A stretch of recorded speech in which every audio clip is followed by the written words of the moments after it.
வேட்பாளர்கள் எல்லாம் ஜெயிச்சு முதல்வர் வேட்பாளர் மட்டும் தோத்தா என்ன நடக்குன்னு உங்களுக்கு தெரியுமா? தோத்தவர் முதல்வர் இருக்கையில் அமர முடியுமா? இது ஒரு இன்ட்ரெஸ்டிங்கான கேள்வியாக தானே இருக்குது.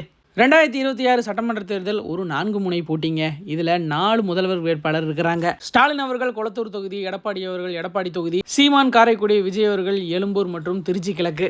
கண்டிப்பாக இந்த 4 கட்சிகளில் ஒரு கட்சியை மக்களால் தேர்ந்தெடுக்கப்பட்டு இந்த 4 பேர்த்துலேருந்து ஒருத்தர் முதல்வர் ஆவாங்க. ஆனால் கெத்தா முதல்வர் இருக்கையில் அமர வேண்டியவரை தான் நின்ன தொகுதியில் தோத்துட்டாருன்னு வச்சுக்கோங்களேன், அங்கே என்ன சம்பவம் நடக்கும் தெரியுமா?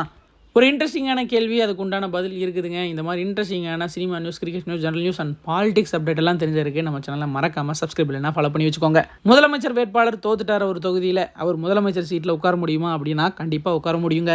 என்னடா சொல்கிற, முதலமைச்சர் சீட்டில் உட்காரலாமா அப்படின்னு கேட்டிங்கன்னா கண்டிப்பாக உட்காரலாம். அதுவும் 6 மாதத்துக்கு தான். இந்திய அரசியலமைப்பு சட்டம் 164 படி முதலமைச்சர் வேட்பாளரை நின்று அவரோட தொகுதியில் தோற்ற இருந்தாலோ, இல்லை அவர் ஒரு வேளை இறந்துட்டாரு, அவருக்கு பதிலாக வேற ஒருத்தர், அவரோட பையன், இந்த மாதிரி யாராச்சும் வந்து நிற்கிறாங்க அப்படின்னாலோ 6 மாதத்துக்கு தாங்க நிற்க முடியும். அந்த 6 மாதத்துக்குள்ளே ஒரு இடைத்தேர்தல் நடத்தப்படுங்க. அதாவது பார்த்தீங்கன்னா உங்களோட கட்சியில் உங்களுக்கு நம்பிக்கையான ஒருத்தர் இருப்பாங்க இல்லையா, அவங்கள வந்து ராஜினாமா பண்ண வச்சுட்டு அந்த தொகுதியில் இடைத்தேர்தல் நடக்கும். அந்த இடைத்தேர்தலில் முதலமைச்சர் வேட்பாளர் கண்டிப்பாக வெற்றி பெற்றே ஆகணும் அப்படிங்கிற கட்டாயம். வெற்றி பெற்றால் மட்டுமே நீங்க முதலமைச்சராக தொடர முடியும். இல்ல நீங்க ஜெயிக்கல அப்படின்னா முதல்வர் பதவியை கண்டிப்பா ராஜினாமா பண்ணிடணுங்க.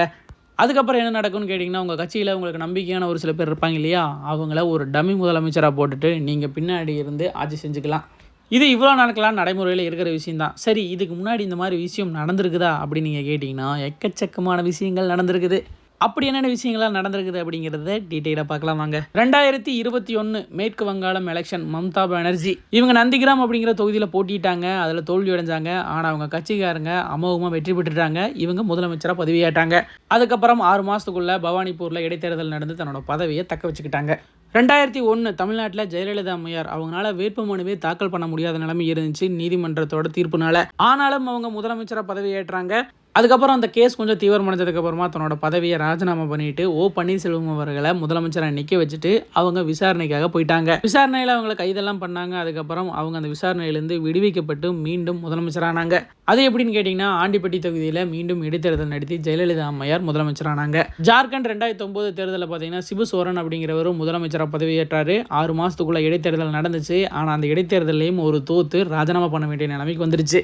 இடைத்தேர்தலில் வெற்றி பெற்று ஆட்சியை பிடிச்ச கேஸும் இருக்குது. இந்த மாதிரி தோத்து போனவங்க கேஸும் இருக்குதுங்க. தமிழ்நாட்டில எல்லாம் எடுத்துக்கிட்டிங்கன்னா சட்டமன்றம் அப்படிங்கிற ஒரே விஷயம் தான் இருக்குது. ஆனால் உத்தரப்பிரதேசம், மகாராஷ்டிரா போன்ற மாநிலங்களில் மேலவை அப்படின்ட்டு ஒன்று இருக்குதுங்க.